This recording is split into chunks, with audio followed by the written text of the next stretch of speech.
Hi mga ka-besties, 2025 niya and syempre hindi may iwasan yung mga bagyo, mga brownout.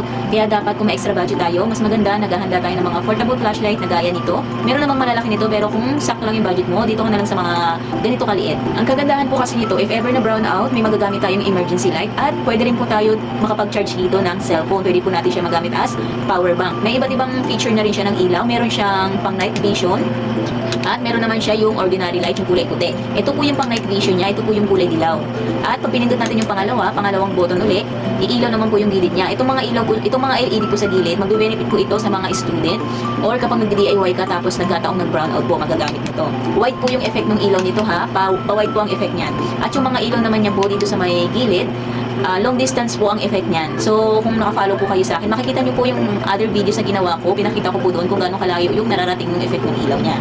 At ang isa pa sa maganda dito, napakagaan lang po niya, kaya perfect din siyang dalhin sa travel, mga outdoor activities like yung mga fishing, camping, pwede po natin siya madala.